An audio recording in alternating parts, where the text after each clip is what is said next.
Hello friends, welcome to Madhu biology classes. I am Himani Parihar. आज का जो आपका टॉपिक है वो है लाइफ प्रोसेस, जो कि सीबीएसई क्लास 10th का फर्स्ट चैप्टर है बायोलॉजी में। ठीक है, लाइफ प्रोसेस का मतलब क्या होता है? लाइफ को चलाने के लिए की प्रोसेस। लाइफ को चलाने के लिए हमें मेन चीज की रिक्वायरमेंट किस की होती है? तो अगर मैं देखूं तो लाइफ को चलाने के लिए मेन चीज आपका चाहिए, मतलब अगर नॉर्मली शब्दों में बोले कि हमें लाइफ को चलाने के लिए क्या चाहिए, मतलब नॉर्मली तो कहेंगे हवा, पानी और खाना। क्लियर? हवा मीन्स ऑक्सीजन, खाना मतलब न्यूट्रिशन और न्यूट्रिएंट्स, एंड पानी मतलब वाटर। मतलब मेन तीन चीजें ये चीजें होती हैं जिनकी बेसिक नीड होती है हर एक ऑर्गेनिज्म को। चाहे वो मैं ह्यूमन की बात करूं, चाहे मैं माइक्रो ऑर्गेनिज्म की बात करूं। कुछ माइक्रो ऑर्गेनिज्म होते हैं जिनको ऑक्सीजन की रिक्वायरमेंट नहीं होती, बट अदर मैं इनको साइड में रख के बात करूं, ओवरऑल देखूं तो ऑक्सीजन की रिक्वायरमेंट, फूड की रिक्वायरमेंट एंड वाटर की रिक्वायरमेंट हर किसी को होती है।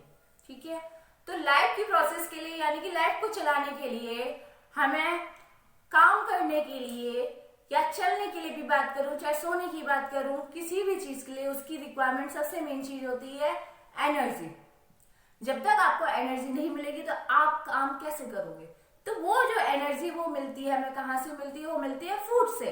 अब फूड से मिलती है, तो अब फूड को इनगल्फ करना यानी कि इनटेक द फूड। अगर कोई भी ऑर्गेनिज्म खाना लेता है और उस फूड का यूज करता है, यूटिलाइज करता है, इस पूरी प्रोसेस को हम कहते हैं न्यूट्रिशन। क्लियर? न्यूट्रिशन में क्या होगा? फूड को टेक किया और उस फूड को यूटिलाइज किया, उस पूरी प्रोसेस को हम कहेंगे न्यूट्रिशन। तो यहां पे हो गए टेक द फूड,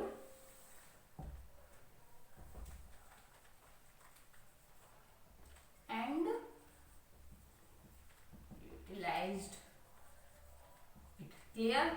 अब तो न्यूट्रिएंट क्या होते हैं? न्यूट्रिएंट वो कंपोनेंट होते हैं जो फूड के अंदर प्रेजेंट होते हैं, जिसके थ्रू हमें वो जो मैंने कहा यूटिलाइज करना, तो हम फूड के अंदर किसको यूटिलाइज करेंगे? न्यूट्रिएंट को यूटिलाइज करेंगे फर्दर प्रोसेस के लिए। तो न्यूट्रिएंट के अंदर आपके आ जाएंगे कंपोनेंट जो कि हमारे फूड के अंदर प्रेजेंट होते हैं। मेन जो कंपोनेंट होते हैं वो होता है पहला कार्बोहाइड्रेट। ठीक है, protein, carbohydrate, protein, vitamins, fat and minerals. Minerals and water ले लीजिएगा। मिनरल्स की ज्यादा रिक्वायरमेंट नहीं होती, तो इस वजह से हम मिनरल को माइक्रो न्यूट्रिएंट के अंदर रखेंगे। बाकी सब carbohydrate, protein, vitamin and fats की ज्यादा रिक्वायरमेंट होती है, इसे मैक्रो न्यूट्रिएंट कहते हैं। फैट्स को बात करूं अगर मैं एनर्जी की, तो मेन जो चीज होती है जिसको एज ए यूज करते हैं एनर्जी को लेने के लिए, मतलब एनर्जी को बनाने के लिए, तो वो चीज हमें जो एनर्जी मिलती है वो मिलती है कार्बोहाइड्रेट से। ठीक है, जब बॉडी के अंदर आपका कार्बोहाइड्रेट खत्म हो जाए, ठीक है, जब तक हमारी बॉडी के अंदर अगर तीनों चीजें हैं, कार्बोहाइड्रेट भी है, फैट भी है, प्रोटीन्स भी है, ठीक है, तो सबसे पहले हमारी जो बॉडी है वो किसको यूज करेगी? सबसे पहले करेगी कार्बोहाइड्रेट को एज अ एनर्जी को लेने के लिए। ठीक है, उसका यूटिलाइज करेगी। जब कार्बोहाइड्रेट खत्म हो गई, ठीक है, बहुत से लोग जैसे फास्ट वगैरह रखते हैं, खाना नहीं खाया, तो तब तक जब तक हमारी बॉडी में कार्बोहाइड्रेट है वो कार्बोहाइड्रेट का यूज करेगा। जैसे ही हमारा कार्बोहाइड्रेट खत्म हो जाएगा वैसे वो फैट का यूज करने लगेगा। ठीक है, फैट का यूज जो हमारा फैट स्टोर रहता है बॉडी के अंदर उसका यूज करेगा। जैसे ही फैट खत्म हो जाएगा तो उसके बाद प्रोटीन का यूज करने लगेगा। क्लियर? अब मैंने बताया तो हमें न्यूट्रिशन की जरूरत क्यों होती है?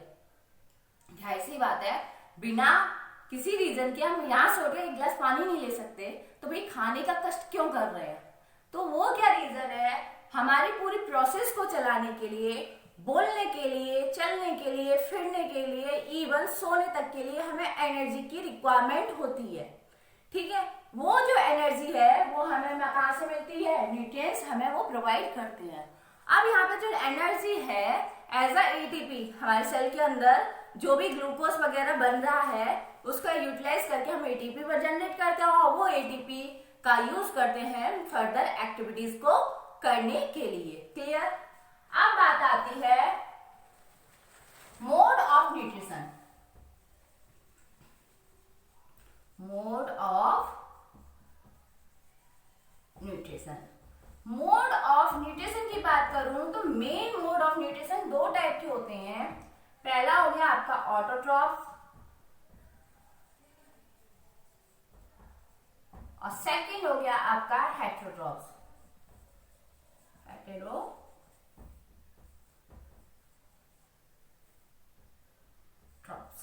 क्लियर? ये मोड ऑफ न्यूट्रिशन को हमने कैसे मोड ऑफ न्यूट्रिशन का बताया। मोड ऑफ न्यूट्रिशन का मतलब तरीका क्या है। यहाँ पे मैं अगर पहले मैं बात करूं ऑटोट्रॉफ्स की बात कर रही हूं तो ऑटोट्रॉफ्स के अंदर वो सारे ऑर्गेनिज्म आ जाएंगे जो अपने फूड की सिंथेसिस खुद करते हैं। सिंथेसिस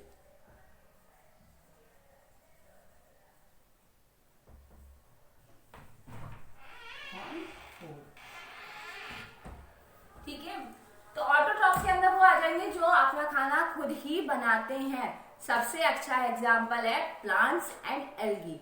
जितने भी प्लांट्स हैं हमारे अर्थ पर और एल्गी प्रेजेंट है वो अपना खाना खुद बनाते हैं, इसलिए उन्हें हमने ऑटोट्रॉफ्स के अंदर रखा है। क्लियर? अब बात आती है हेटेरोट्रॉफ्स के अंदर क्या आते हैं। हेटेरोट्रॉफ्स डिपेंड होते हैं डायरेक्टली और इनडायरेक्टली ऑटोट्रॉफ्स पर। डायरेक्टली जाएंगे या फिर खा लिया, जैसे कि आप ले लो अपना खरगोश गया और पेड़ देखा उसको खा लिया, तो ये हो गया डायरेक्ट डिपेंड हो गया। दूसरा इनडायरेक्टली जैसे ह्यूमन, ठीक है, या फिर गए सीधे हमने फ्रूट्स तोड़ लिया या फिर हमारे जो बीट्स वगैरह है वो मार्केट से लिए उसका यूज किया, रोटी चपाती वगैरह बना लिया। तो डायरेक्ट और इनडायरेक्ट वे में हम डिपेंड किस पर होते हैं, दूसरों पर डिपेंड होते हैं, चाहे मैं वो प्लांट्स की बात कह लूं या अदर एनिमल्स की बात कह लूं। क्लियर? अब आता है ऑटोट्रॉफ्स में खाना बनाते कैसे हैं, वो रीजन क्या है और कैसे बनाते हैं, वो सारी प्रोसेस मैं आपको बताती हूँ।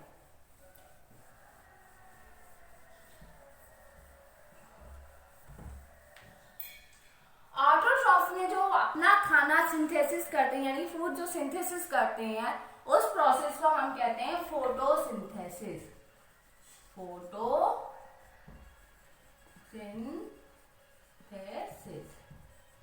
फोटोसिंथेसिस मतलब फोटो यानी कि सनलाइट का यूज करके फूड की सिंथेसिस करना, वो हमारी प्रोसेस में किस में फोटोसिंथेसिस में आता है। इसमें क्या करते हैं ये प्लांट्स, क्या करते हैं सोलर एनर्जी को कैप्चर करके केमिकल एनर्जी में कन्वर्ट करते हैं। क्लियर? सोलर एनर्जी मतलब सन का यूज करेंगे और उसे केमिकल एनर्जी में कन्वर्ट कर देंगे। मेन क्या क्या चीज की रिक्वायरमेंट होती है फोटोसिंथेसिस के लिए? सबसे मेन चीज होती है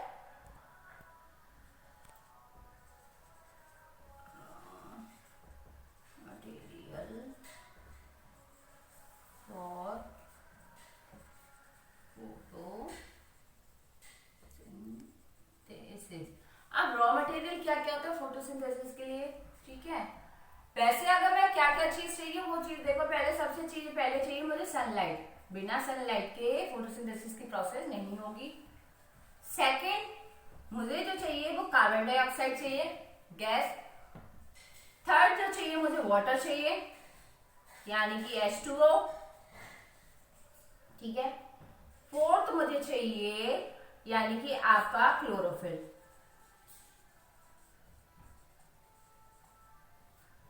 ये मेन चीजें हैं जिसमें सन हो गया, कार्बन डाइऑक्साइड हो गया, वाटर हो गया और क्लोरोफिल हो गया, जो इनका यूज करके हम अपना लाइट यानी कि फोटोसिंथेसिस की प्रोसेस होती है।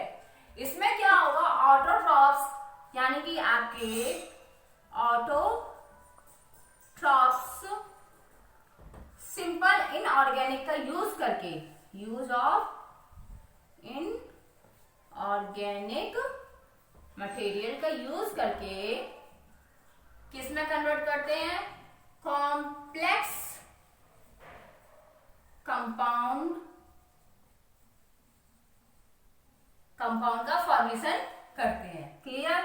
यहां पे क्या यूज किया हमने, कार्बन डाइऑक्साइड का यूज किया प्लस H2O का यूज किया in the presence of sunlight in chlorophyll. ठीक है, यूज करके हमने C6H12O6 यानी कि आपका ग्लूकोज स्टार्च का फॉर्मेशन यानी कि कार्बोहाइड्रेट का फॉर्मेशन किया प्लस आपका ऑक्सीजन भी बना। क्लियर।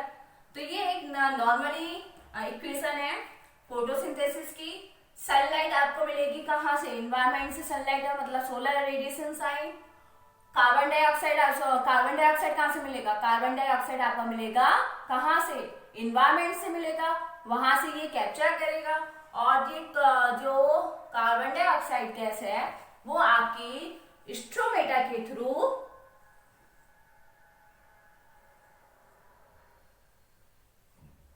ये आप स्ट्रोमेटा मान के चलिए,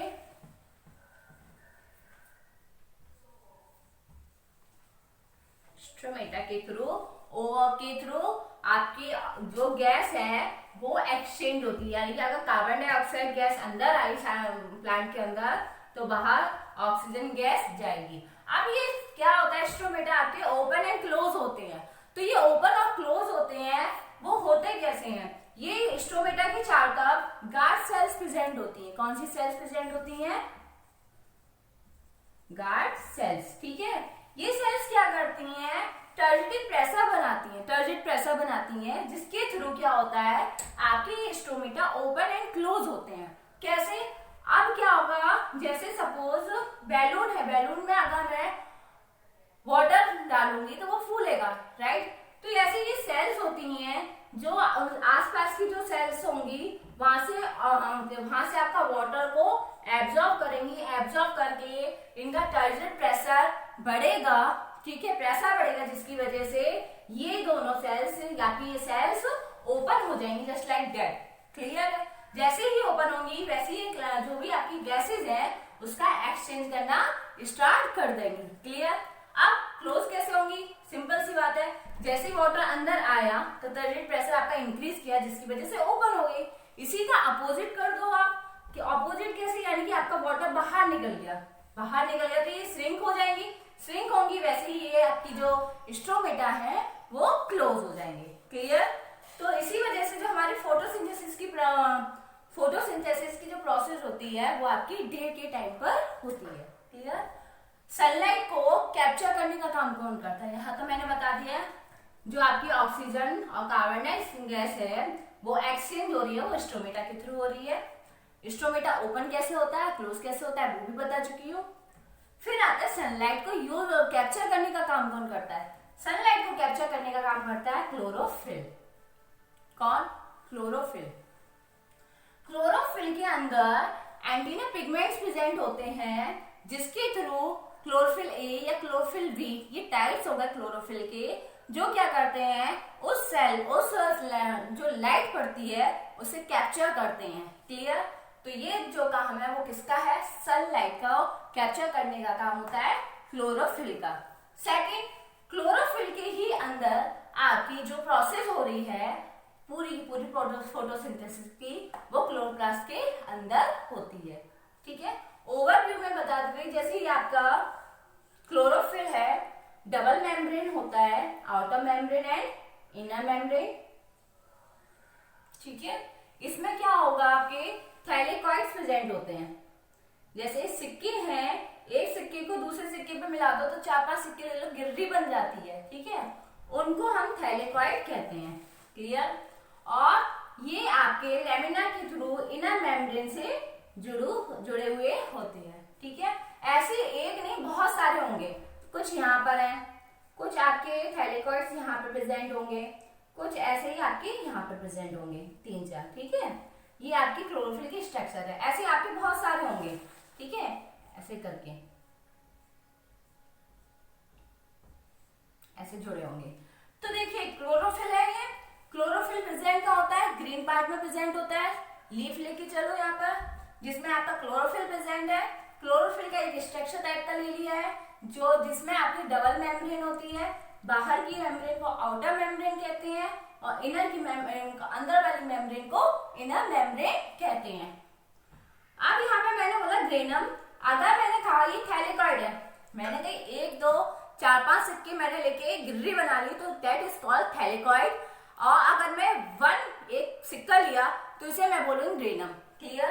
अब इसमें अब मैं क्लोरोफिल की बात कर रही हूँ। क्लोरोफिल में मैट्रिक्स भरा हुआ रहता है लिक्विड टाइप का, उसको बोलते हैं स्ट्रोमेटा। क्या बोलेंगे? स्ट्रोमेटा, सॉरी स्ट्रोमा बोलेंगे, स्ट्रोमेटा नहीं, स्ट्रोमा। स्ट्रोमा। अब ये जो आपकी सेल है, फोटोसिंथेसिस की प्रोसेस हो रही है, वो आपकी स्ट्रोमा और थैलेकॉइड के अंदर होती है। क्लियर? ये आपका क्लोरोफिल हो गया। वाटर आपका सॉइल से आएगा, ठीक है, और मिनरल्स भी आपके सॉइल से आएंगे, जो भी रिक्वायरमेंट होंगे फोटोसिंथेसिस के लिए। क्लियर?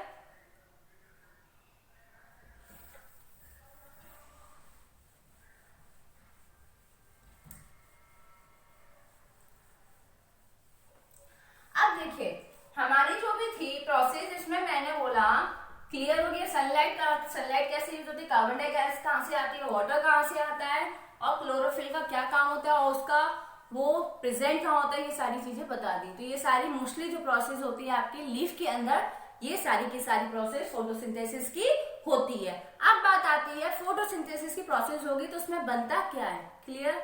तो फोटोसिंथेसिस की प्रोसेस के टाइम पे हमारा जैसे carbon dioxide gas plus H2O, clear, इसका यूज करके हमने C6H12O6 प्लस ऑक्सीजन और प्लस H2O का फॉर्मेशन किया।